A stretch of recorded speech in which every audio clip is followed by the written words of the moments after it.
Olá, meu amigo, minha amiga. Estamos de volta com o nosso Portal do José, trazendo notícias muito positivas. Dentre elas, o fato do dólar ter sofrido hoje um recuo muito acentuado.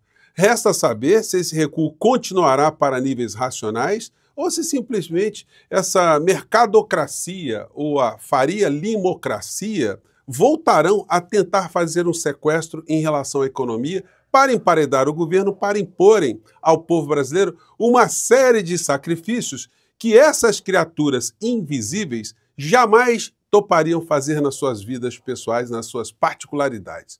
Bom, eu vou conversar com vocês sobre esses últimos acontecimentos e também falar das filas, que continuam a andar para desespero desse universo do mundo cão bolsonarista. Antes de entrarmos aqui nos temas, quero convidar você que está chegando agora ao nosso portal e ainda não é inscrito, para que, em primeiro lugar, você se inscreva aqui conosco e conheça também os nossos outros vídeos. Se você gostar, compartilhe, recomende. E nunca se esqueça de dar o seu joinha, o seu comentário, e se puder, venha também para o nosso clube de membros. Você que é muito bem-vindo e muito bem-vinda. Gente, olha, hoje, certamente nós veremos muitas repercussões nos telejornais logo mais à noite, praticamente a despedida de Roberto Campos Neto, esse milionário que ocupou aí o Banco Central, de uma forma a colocar a extrema-direita comandando a política econômica aqui no nosso país, mancomunada com aquilo que a gente chama de o mercado financeiro, os especuladores, as figuras que estão encasteladas em alguns escritórios, sempre fazendo alguma coisa sem se importar com o povo brasileiro. Afinal de contas, o povo para essas criaturas é apenas um detalhe. Bom, e o Galípolo falou na sequência também, as perguntas foram feitas e a gente quase não percebe diferença nenhuma entre o Roberto Campos Neto e o Galípolo na fala. Isso é uma coisa muito preocupante, exceto se o Galípolo, uma vez empossado agora, comandando de fato o Banco Central, ele venha a ter um outro tipo de diálogo, um outro tipo de comportamento em relação à política econômica, em relação aos patamares, em relação à taxa de juros aqui no nosso país. Porque o Banco Central tem operado como um entrave, um inimigo da nossa nação, um inimigo do governo e, como eu tenho dito para vocês, quando a gente coloca essas figuras enquanto inimigas de um governo, eles são inimigos de nós, porque o governo está a serviço do povo, ou deveria estar sempre a serviço do povo. Não é o que acontece em algumas sazonalidades, porque de vez em quando entra um boneco do posto, um fantoche como o Bolsonaro, mas, de modo geral, os governantes são eleitos para cuidarem dos interesses do bem-estar do povo, Câmara aprova em primeiro turno PEC com novas regras para abono salarial e desidrata mudanças no Fundeb. Essa aprovação pode ter contribuído para que o dólar tenha despencado de 6,30 para 6,11. Acho que o patamar que ele vai fechar hoje vai ficar nisso, 6,11, 6,10, por aí. Teremos aí a confirmação logo mais quando a gente terminar o nosso papo aqui. Bom, mas esse é um indicador de que a proposta que foi encaminhada ao Congresso Nacional, que infelizmente dá uma tungada em eventuais crescimentos da massa salarial aqui no nosso país. Eu digo eventuais porque o salário mínimo ele fixa um piso. Isso não significa que no setor privado que os empregadores, que a economia sejam fortalecidas de uma tal forma para que os trabalhadores possam ganhar valores maiores ou terem uma massa salarial no conjunto superiores àquela que é fixada pelo salário mínimo. Mas, enfim, não deixa de ser um objeto de crítica em função de tudo aquilo que tem sido defendido pelas forças progressistas e durante a campanha pelo presidente Lula. Então agora nós vamos ver qual será o comportamento desse mercado, da mercadocracia, porque o que eles querem mesmo é vir outro pacote aí, gente. Podem aguardar, podem anotar o que eu estou falando aí. Logo, logo vai ter gente querendo montar um outro pacote aí, vai vir uma nova onda de chantagens. Na matéria de hoje eu conversei com vocês mais cedo, que tem o seguinte título aqui no Valor Econômico. Para reverter alta do dólar, é necessário pacote significativo de contenção do gasto descastelar.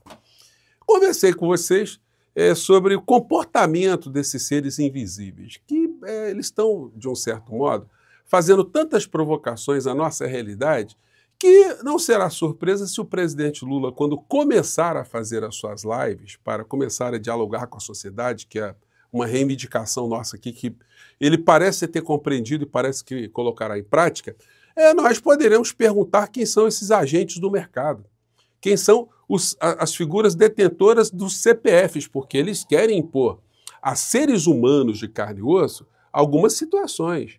Nós queremos saber se essas criaturas também são de carne e osso, se aquilo que eles querem contra o povo brasileiro, se eles estão dispostos a fazer também em termos de sacrifício. Eu vou retomar o tema, vou fazer aqui só esse pequeno parênteses aqui, porque o bolsonarismo continua feliz, eles continuam super felizes, porque para eles, quanto mais o Brasil estiver em risco, quanto mais a nossa economia estiver com algum tipo de problema, para eles será maravilhoso. Eles apostam no quanto pior, quanto mais balbúrdia, melhor para eles. Eles não conseguiram destruir a nossa democracia e agora, como força auxiliar dessa mercadocracia, que eu tenho apelidado aqui com vocês, eles estão ali colocando as suas mãos, as suas manguinhas para fora, né?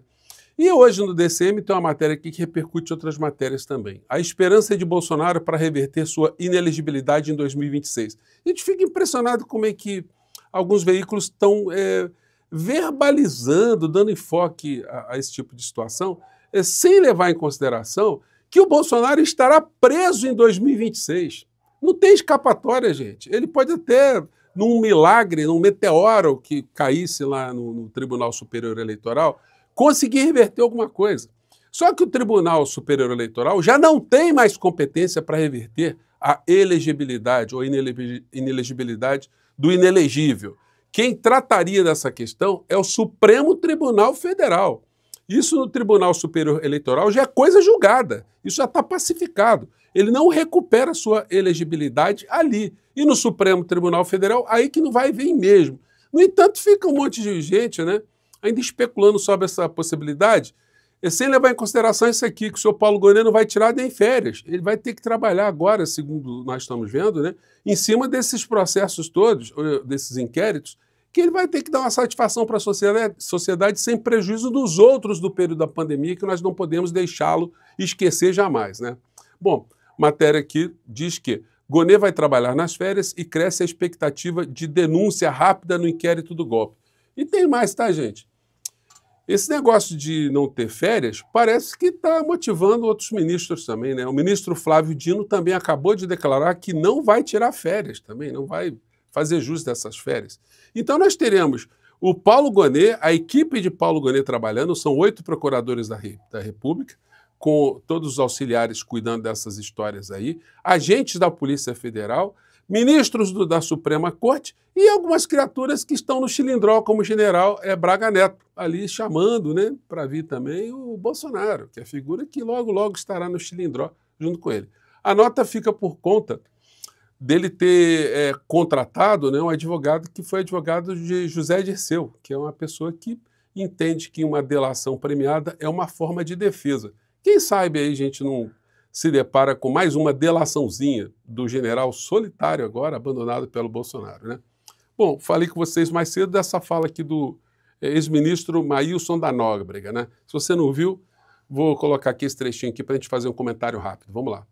Nós, vocês que estamos trabalhando, né? Então, e os que têm salário, né? Então, daí o salário mínimo sendo reajustado pela inflação e mais um ganho real inteiramente justificado. Tá certo?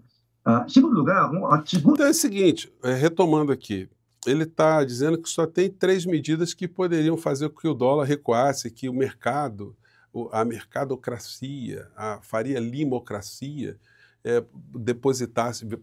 viessem a depositar alguma confiança no governo Lula.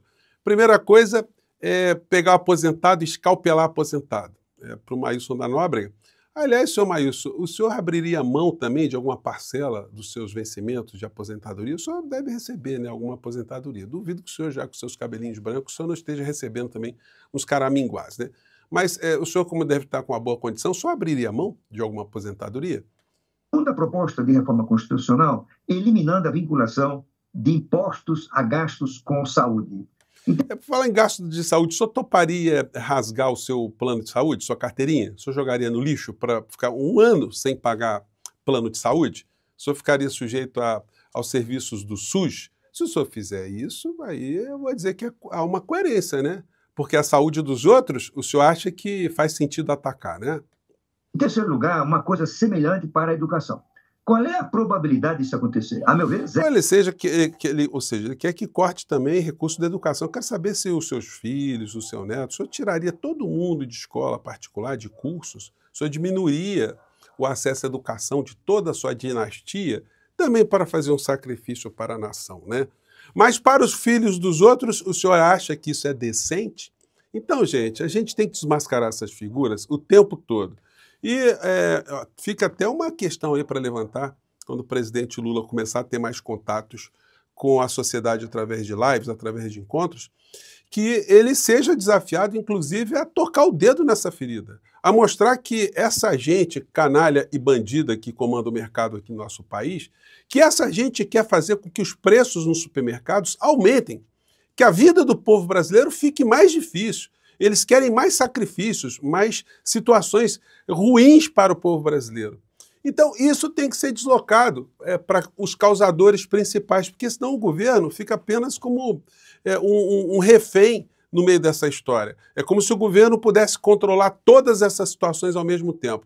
É bem verdade que o governo Lula nunca se confrontou diretamente com o modelo econômico que nós temos aí. Ele tenta, de uma forma conciliadora, fazer com que a sociedade passe por um processo ganha-ganha. Que o empresariado ganhe, os banqueiros ganhem, todo mundo ganha e o trabalhador ganhe também. Só que, para diminuir o abismo social que nós temos no Brasil, seria necessário que os setores que são mais bem aquinhoados contribuíssem ou fossem mais responsabilizados fiscalmente aqui no nosso país. Esse modelo, que sofre mudanças muito tímidas, houve agora uma reforma tributária que está sendo muito comemorada e de fato será muito positiva, mas o presidente Lula ele está sendo sequestrado do ponto de vista da sua vontade de fazer coisas mais positivas por essa gente toda. Então é necessário que eles sejam expostos, que as empresas, as financeiras, os personagens, que eles sejam colocados, como o seu Maílson aqui, para que o público saiba. Bacana, você quer fazer sacrifício com o corpo, com a vida, com a saúde da família dos outros? Então dê um exemplo. Aí sim a coisa fica honesta, fica sincera, né? Caso contrário, vamos buscar outras alternativas. Tem mais de 500 bilhões de reais aí em incentivos fiscais para alguns setores que poderiam ser tocados. Mas isso as pessoas do mercado não querem, né? E também não querem mexer também nos juros da dívida. Então, são situações que isso tudo está ajudando a provocar debates no Brasil. Nós vamos aqui jogar luzes sobre eles. Eu fico por aqui, gente, mais uma vez. Um grande abraço e vamos seguir em frente. Tchau!